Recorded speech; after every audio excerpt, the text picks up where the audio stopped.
Wrongly, it's not often that the big banks are in the news for the right reasons. Love them all over them. My next guest here with a reason to celebrate achievements when it comes to banks and brokers. Every year, CANSTAR CANNEX, naming the best of the best when it comes to banking innovation and online trading. Steve Mickenbecker here to tell me just who's made the cut. Steve, a warm welcome to you.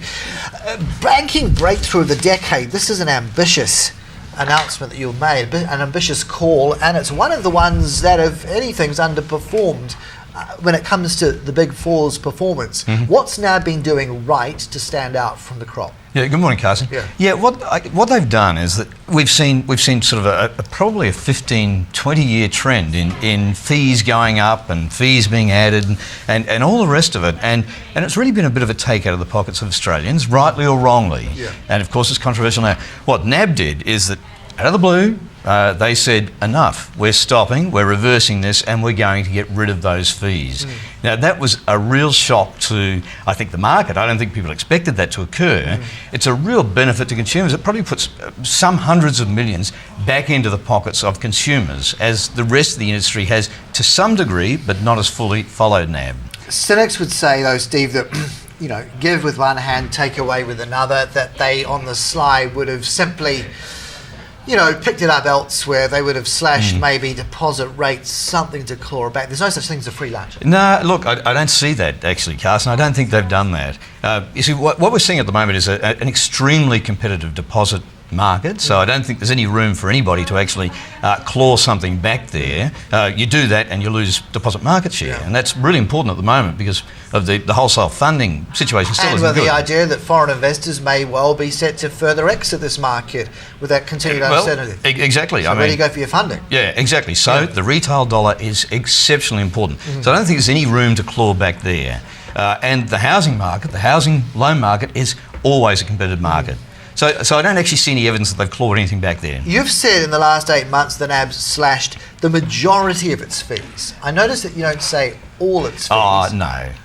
Right. Is that just Nirvana territory? Dream on. Yeah, look, it is, Carson. I mean, they have to earn a return for shareholders, and fees are an important part of that. No bank could ever do that. What they've done, though, is that they've given you the opportunity to actually bank for free, have a transactional account for free, and also they've taken away those exception fees that have been, are so controversial at the moment. Yeah. Why would they be having a fee anyway on an e-banking account to start with?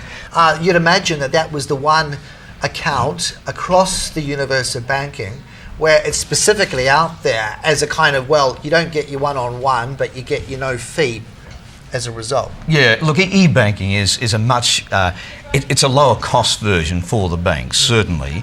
I think, though, that has reflected in the fees that banks have charged for e-banking. So you don't think that by saying, we're taking that fee away, it was almost, you didn't need it there in the start. That's what I'm getting at. So I understand. It didn't cost them much at all. Yeah, look, I guess, though, banks have to recover for the development cost of the platform and for maintaining the platform. And sure, with e-banking, the marginal cost in bringing another customer on board is minute.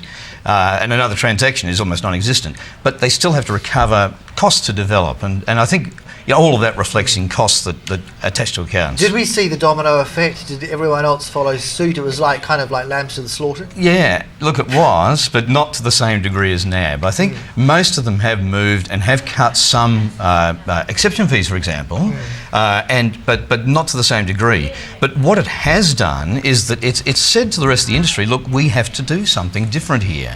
And it actually has led, I think, a different mindset. And going forward, I think there may be a different paradigm, and that's what we're expecting or hoping for this. Now, amongst all of that, the late payment fee's been slashed. Would you argue that actually encourages people to rest on their laurels when it comes to debt? We're always saying to people, it's time to pay that one down and not be, as it were, complacent. What does that do to people's thinking on that front? It certainly takes away part of the stick, I guess.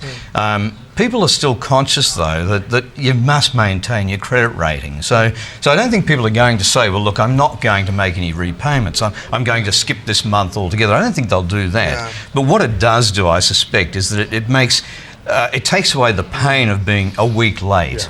That's what I think it does. But I don't think it actually does anything more than that.